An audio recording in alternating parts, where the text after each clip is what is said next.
164V এর হচ্ছে ফুল service হবে। তো বাইকটা দেখাবো। সাইডে একটু ময়লা আছে, তো খুব বাজে অবস্থায় নাই বাইকটা। বাইকটা ভালো করে ওয়াশ করে নিব আমরা। এটা প্রায় 1-1.5 ঘন্টা ধরে ওয়াশ করে নিতে হবে। সবসময় এই ভিতরটা ওয়াশের সুযোগ পাই না। তো এখন এই মাস্টার সার্ভিসে প্রত্যেকটা জায়গা ভালো করে ক্লিন করে নিব। তো ক্লিন করে নেওয়ার পরে দেখাবো। আর বডি পার্টসগুলো না এখানে সুন্দর করে এইভাবে প্রত্যেকটা পার্টস আলাদা আলাদা করে এইভাবে ক্লিন করা হবে। এখানে পার্টসগুলো রাখা আছে সব, ওই পার্টসগুলো সুন্দর করে ক্লিন করা হবে। ক্লিন করার পরে আমরা সেটিং করব। আর এইটা ভালো করে ক্লিন করা হবে। ফোমটা আমরা ভালো করে মেরে নিব। এই লিকুইডটা দিয়ে কিছুক্ষণ রেখে দিব। তো রেখে দিলে হবে কি যে এই অয়েল যে ভাবগুলা, এই অয়েল ভাবগুলা কেটে যাবে এবং এরপরে ব্রাশ দিয়ে ভালো করে ক্লিন করে করে ওয়াশ করা হবে।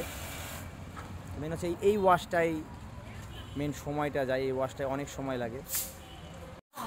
তো প্রত্যেকটা পার্টস আমরা এইভাবে হাত দিয়ে ভালো করে ব্রাশ দিয়ে দিয়ে এই ভিতর সাইডগুলো ক্লিন করব, সুন্দর করে ক্লিন করে দিব। লিকুইড দিয়ে ক্লিন করা হবে।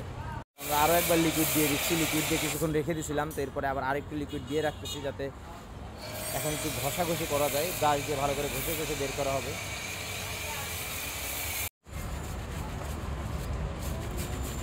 এখন বডি পার্টসের যে ভিতর সাইডগুলো, এই ভিতর সাইডের ময়লাগুলো ভালো করে ঘষা হবে। তো এই ঘষতেই সময় লাগে।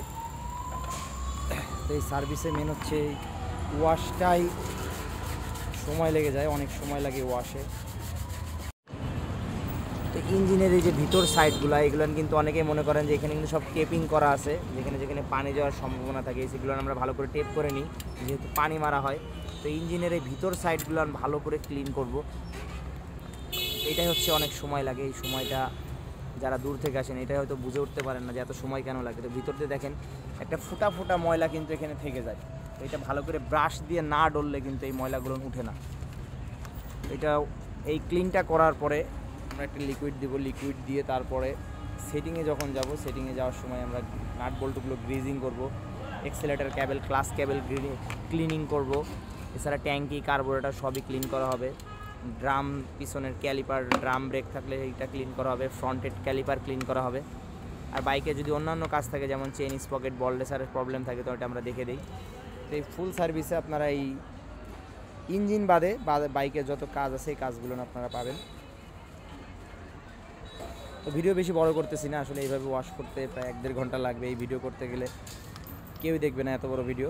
তো যারা ভিডিওগুলো দেখেন শেয়ার করবেন, মাঝে মধ্যে শেয়ার না করলে আসলে আমরা উৎসাহ পাই না। একটু শেয়ার দিলে ভালো লাগে, একটু ভিউ পাইলে ভালো লাগে যে না আমরা ভিডিওটা করতেছি আপনাদের জন্য, দেখতেছেন আপনারা, এটাই অনেক বড় কিছু। ট্যাঙ্কির ভিতরে মেন হচ্ছে এই কাভারটার ভিতরে কেউ কখনো খুলেন না। তো দেখেন এর ভিতর দিয়ে কী লেভেলের ময়লাগুলো জমে। তো আমরা সার্ভিসের সময় আমরা এটাও খুলে দিই। তো মোটামুটি বাইকের পার্টস ধোয়া কমপ্লিট, আর এটা আমাদের ওয়াশ কমপ্লিট। এরপরে হচ্ছে আমরা লিকুইডটা দিব। তো লিকুইড দিয়ে আমরা সেটিংয়ে যাব। কার্বোরেটরটা ক্লিনই আছে। তো বাইকটা বেশি পুরানো বাইক না, তো যাই না খুললেও কার্বোরেটরটা যদি ক্লিন থাকে ওইভাবে, তো আমরা পুরা কার্বোরেটরটা খুলি না, আউটসাইড দিয়ে এটা পরিষ্কার করে দিই এবং ইনসাইডে যতটুকু খোলা হয় ততটুকু ক্লিন করে দিই। ক্যাবেলগুলো ক্লিন করে দিব আমরা। এক্সেলেটার ক্যাবেল, ক্লাস ক্যাবেলগুলো ভালো করে প্রেস করে করে ক্লিন করে দিব। ময়লা হয় নাই। নাট বল্টুগুলা কেরোসিনে চুবাই রাখার পরে আমরা এটা আবার শুকাই নিব, শুকাই গ্রিজিং করে দিব। তো ক্যাবেল দিয়ে অলরেডি ময়লা চলে আসছে। এটা যদি খুব কম ময়লা থাকে তাহলে খুব তাড়াতাড়ি চলে আসে, ময়লা যদি অতিরিক্ত থাকে তাহলে একটু লেট হয় আসতে। তো আমরা ক্যাবেলগুলো ক্লিনিং করে দিব। তো আমাদের ওয়াশ কমপ্লিট, ওয়াশটা দেখতেই পাচ্ছেন। এরপরে আমরা এখন সেটিংসে যাব।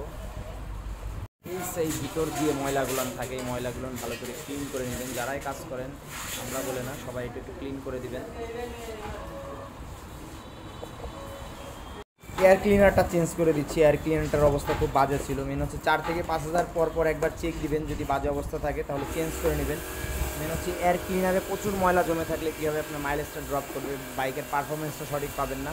তো এখানে আমরা ক্লাস কেবেলটাও ক্লিনিং করে দিচ্ছি। একটা সার্ভিসে ছোট ছোট যে কাজগুলো এই কাজগুলো হচ্ছে সময়টা বেশি খায়।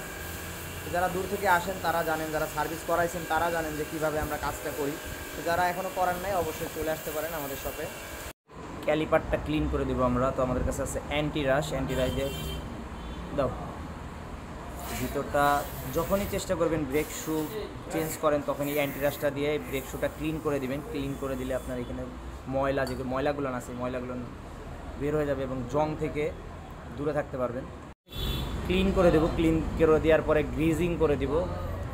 তো এটা গ্রিজিং করে দিলে পরবর্তীতে খুলতে গেলে এটা কিন্তু হার্ড থাকে না, অনেক বাইকে হার্ড হয়ে যায়, এখানে জং চলে আসে যার জন্য হার্ড হয়ে যায়। এটা হচ্ছে এখন গ্রিজিং করে ইনস্টল করে দেবো। তো ভিডিওটা অনেক বড় হচ্ছে, তো শর্ট করে দেবো।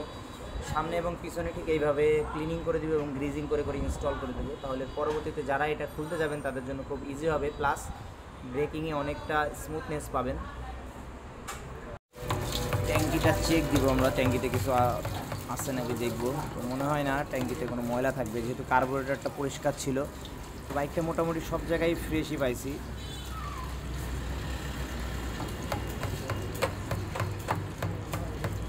ট্যাঙ্কিতে ময়লা নেই।